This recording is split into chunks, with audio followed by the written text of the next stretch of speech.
अगर सब दिन भैया उसको यहाँ पे हॉस्पिटल में बेचो, ठीक है, मैं ट्रीटमेंट मेरे भैया मुझे पता नहीं कि वो बात कीजिए आपके साथ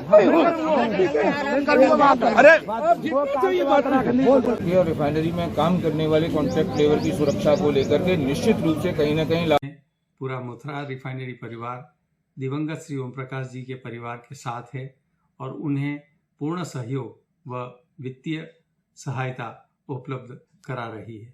शनिवार के दिन इंडियन ऑयल मथुरा रिफाइनरी की BDU यूनिट गैस रिसाव से हादसा हो गया, जिसमें अचानक हुई गैस रिसाव से बंगाल इंजीनियरिंग कंपनी के संविदा श्रमिक अचेत होकर गिर पड़े। गैस रिसाव की चपेट में आए इस हादसे से पूरे इलाके में हड़कंप मच गया और आनंद फानंद में तीनों संविदा मजदूरों को उपचार के लिए स्वर्ण जयंती सामुदायिक अस्पताल में भर्ती कराया गया, जहां फरज क्षेत्र के अंतर्गत गांजोली निवासी ओम प्रकाश को डॉक्टरों ने मृत घोषित कर दिया। वहीं बने सिंह और मुकेश निवासी अगनपुरा बेहोश हो गए थे, जिनकी हालत में सुधार हो गया है। मथुरा रिफाइनरी की BDU यूनिट में हुई गैस रिसाव की इस घटना से पूरे इलाके में हड़कंप मच गया और बड़ी संख्या में आसपास के ग्रामीण एकत्रित होकर आक्रोश व्यक्त करने लगे। यूनिट में गैस रिसाव की सूचना मिलने पर पेट्रोलियम वर्कर्स यूनियन मथुरा के अध्यक्ष मधुबन दत्त चतुर्वेदी मौके पर पहुंच गए और उन्होंने कहा, ले गए, कोई उनके पास नहीं रहा और उनके किसी उपचार के बारे में कोई जानकारी अपडेट उन्होंने लेने की कोशिश नहीं की।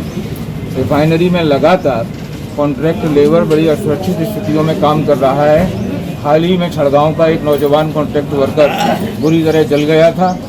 जो हादसा हुआ उस हादसे को अभी ज़्यादा वक्त नहीं हुआ। दूसरा ये हादसा हो गया है रिफाइनरी की सुरक्षा को लेकर के और रिफाइनरी में काम करने वाले कॉन्ट्रैक्ट लेबर की सुरक्षा को लेकर के निश्चित रूप से कहीं न कहीं लापरवाहियाँ हो रही हैं और ये लापरवाही जानलेवा साबित हो रही है। ये दुर्भाग्य का विषय है। क्या इस प्रकार की लापरवाहियां होती रही तो किसी बड़ा हादसा हो सकता है? निश्चित रूप से ये किसी बड़े हादसे की आशंका को जन्म देती हैं। ये हादसा हमारे आम मथुरा के लोगों के लिए बहुत घातक सिद्ध हो सकता है।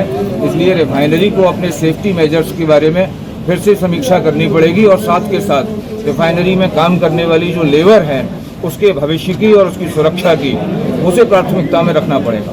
धन्यवाद। सूचना मिलने पर इस हादसे के बारे में बलदेव विधानसभा के भाजपा विधायक पूरन प्रकाश ने कहा कि रिफाइनरी में काम करते हुए एक मजदूर के साथ घटना घटी है। इस हादसे में एक व्यक्ति की मौत हो गई है और मृतक परिवार काफी गरीब है। उन्होंने कहा कि ग्रामीणों की मांग है कि मृतक परिवार को उचित मुआवजा दिया जाए। हादसा हुआ रिफाइनरी प्लांट के अंदर, क्या कहना चाहोगे? हाँ, ये अभी मुझे सूचना मिली। आज क्योंकि शपथ ग्रहण समारोह चल रहा था, मैं वहीं था। मुझे जैसे सूचना मिली तो मेरे क्षेत्र के मेरी विधानसभा का मामला गांजोली बल्दी क्षेत्र के अंतर्गत पड़ता है, ब्लॉक फरे पड़ता है। वहाँ का जो भूरी सिंह सर बालक है ओम प्रकाश, और ज़्यादा नहीं कर 34-35 साल मात्र उम्र है इसकी। रिफाइनरी में जितनी जो कंपनियाँ आती हैं जो पास बना के वो देती हैं, वो सब देने के बाद वो अपना काम करती हैं। अब रिफाइनरी में तो सारा पेट्रोलियम के जितनी पदार्थ सब वो रहता ही है। अब वो जो गैस लीक हुई क्या हुआ आई डोंट नो, बट अंदर काम करते समय रिफाइनरी के अंदर ये दुर्घटना घटी और ओम प्रकाश का खत्म हो गया। उसकी बॉडी यहाँ पर स्वर्ण जयंती अस्पताल में खड़े हैं, यहाँ पर लाई गई है, शासन प्रशासन पे है।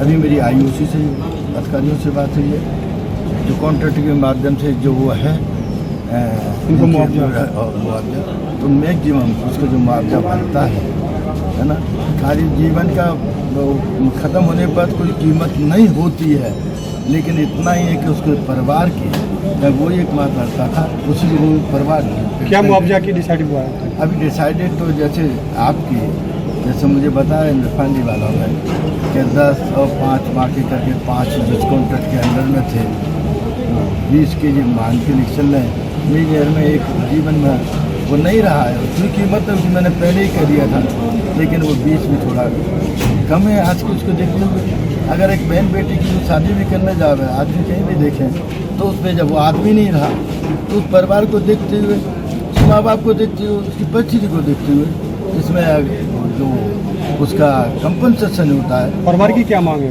परिवार की मांग तो कुछ है, परिवार तो अपने बेहाल है। उसका लड़का चला गया, ये तो हम आप बैठे हैं जितने पूरा गांव या जड़ा हुआ पूरा गांव का गांव आया है, IOC के अधिकारी आए हैं। उसमें मेरा तो यही अपेक्षा है इनसे, जिस परिवार के साथ पूरी तरह से मानवीय आधार मानिए आगे जिम्मेदारी उसके परिवार पर बड़ी है। जो पहाड़ टूटा है आदमी के न रहने पर, उस पर क्या कुछ ज़्यादा से ज़्यादा हो सकता है, मैं उसकी मांग करता हूँ। क्या आयुषी की इसमें लापरवाही रही है? इस प्रकार की लापरवाही इसकी तो मैं नहीं कह सकता, I why not here, I why not there that time.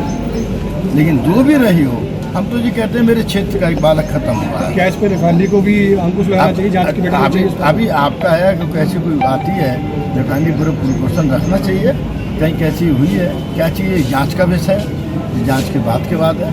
लेकिन फिलहाल इस समय हम जब बैठे हैं, वो तो इस परिवार से जो बच्चा खत्म हुआ ओम प्रकाश, उस परिवार के मैं साथ हूँ। मेरे क्षेत्र का मामला विधायक की हैसियत से मेरी आपके मीडिया के माध्यम से यही है कि उस परिवार को पूरा का पूरा मुआवजा मिलना चाहिए।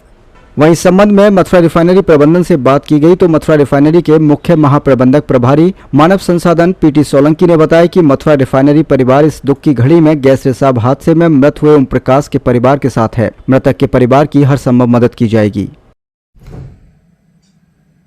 मथुरा रिफाइनरी के बीडीयू यूनिट में एक्सचेंजर पर कार्यरत संविदा कर्मी श्री ओम प्रकाश निवासी गांजोली कार्य करते समय अचेत हो गए। उन्हें प्राथमिक उपचार के लिए रिफाइनरी स्थित फर्स्ट एड सेंटर में ले जाया गया, जहां उनका प्राथमिक उपचार किया गया। प्राथमिक उपचार के पश्चात उन्हें स्वर्ण जयंती सामुदायिक हॉस्पिटल में अन्य चिकित्सा के लिए भेजा गया। स्वर्ण जयंती सामुदायिक अस्पताल में श्री ओम प्रकाश जी को उपयुक्त उपचार दिया गया, परंतु हॉस्पिटल रिपोर्ट्स के अनुसार दिल का दौरा पड़ने से उनका निधन हो गया। दुख की इस घड़ी में पूरा मथुरा रिफाइनरी परिवार दिवंगत श्री ओम प्रकाश जी के परिवार के साथ है और उन्हें पूर्ण सहयोग व वित्तीय सहायता उपलब्ध करा रही है।